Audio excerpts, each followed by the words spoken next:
Before I start, any clip I play, I want to say up front, I don't own the rights to this content. It's for educational purposes only. Now, remember I told you, Canelo fans will start to become David Benavidez fans. This is coming from James Knight.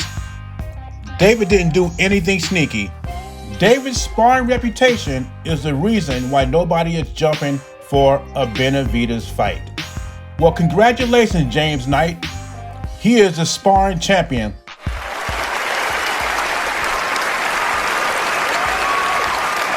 We're talking about practice. I mean, listen, we're talking about practice. Not a game. We're talking about practice.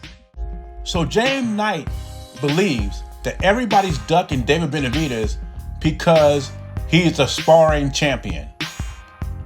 I don't know what it is about sparring, but boxing fans today, they hold sparring in high regard. But in reality, all it is practice. You know, the old timers from the 90s, the 80s, the 70s, the 60s never talked about, oh, well, I knocked out Ali in sparring. You never heard that before.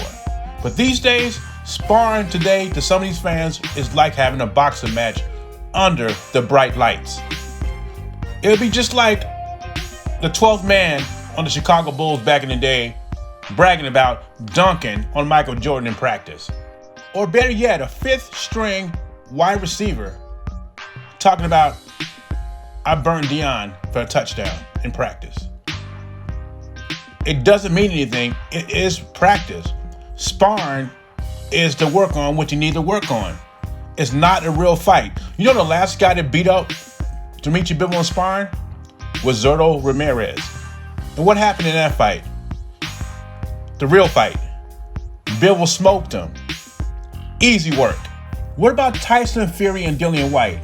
Dillian White knocked out Tyson Fury cold in sparring. What happened in the real fight? Tyson Fury destroyed him. I mean, I used to hear sparring stories about Mayweather against Eric Morales. Eric Morales made Mayweather walk out the gym. Errol Spence is another guy you heard that gave Mayweather that work in sparring. But that's all it is. It's just work. The only one you can say honestly is ducking David Benavidez is Canelo Alvarez. Then you have a point. But everybody else, Beterbiev and Bivol, are not ducking David Benavidez. And I'll tell you why.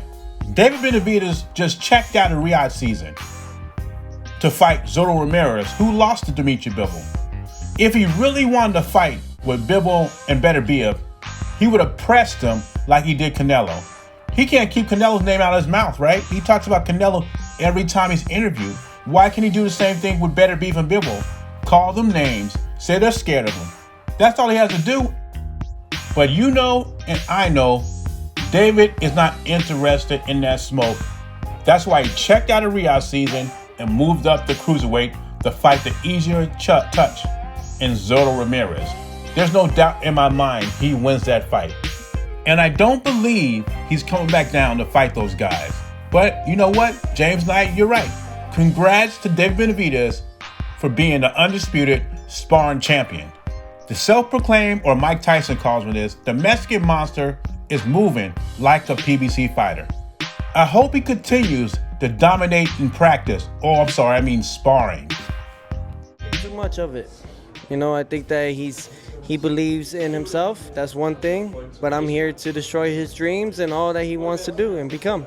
You can't take this from me. I worked very hard for it. I've bled for this, and I'm not taking nothing from him, but I just believe that what's gonna happen next is for destiny in the boxing ring to decide. That was Teofimo on a YouTube channel from the UK called Daily Mail. What I do know is Shakur Stevenson is beating the F out of Teofimo on fight night. That was from Terrence Crawford. If you don't know what they're talking about, Teofimo and Shakur Stevenson is supposed to do battle January 31st, 2026. I will believe it when it happens. But anyway, Terrence Crawford and Shakur Stevenson right now is training in Las Vegas for that fight. Now, for all the Teofimo fans that keep telling me, well, Teofimo fights to the level of his opponents, there will be no excuse January 31st for him, because Shakur Stevenson is considered a top 10 pound-for-pound fighter. And we hear Teofimo's athletic, has good footwork, but yet he still has problems with peer boxers. And that is what Shakur Stevenson is. And not just that, he's a very good defensive fighter. And it's kind of mind-boggling because, Teofimo does have good footwork, yet he can't cut off the ring. And another correction, this is from the outside looking in. I'm not a trainer or nothing, I'm just a boxing fan. But to me, Teofimo cannot win a chess match with Shakur Stevenson. He will get outboxed every time. If Sandor Martin and Jermaine Ortiz are outboxing you, Shakur will do the same thing. I think Teofimo almost have to be a bully in there. You know what I'm saying? Because Shakur is not going to come to him like he likes opponents to do. Teofimo is at his best when he's fighting an aggressive opponent. Like a Josh Taylor, like a Richard Comey. You will see the best Teofimo in those fights. I even think he has the style to beat a Subriel Matias, because Subriel Matias is the ultimate aggressive fighter. And I think Teofimo will have a better chance beating Subriel Matias than Shakur Stevenson, especially after he's off that Austin ring.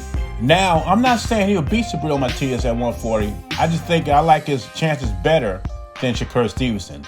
But that's another debate, another time, another video. But if I had to pick right now, I would pick Shakur Stevenson because Teofimo suffers against peer boxers, and Shakur Stevenson is an elite peer boxer. And we know Shakur Stevenson is training with Terence Crawford. Some people regard Terence Crawford as pound-for-pound #1, all-time great, first ballot Hall of Famer. Who is Teofimo training with? Is it his father? Just another edge for Shakur Stevenson. But anyway, leave your thoughts and comments below. Beezy, I'm gone. I mean, listen, we talking about practice. Not a game. We talking about practice.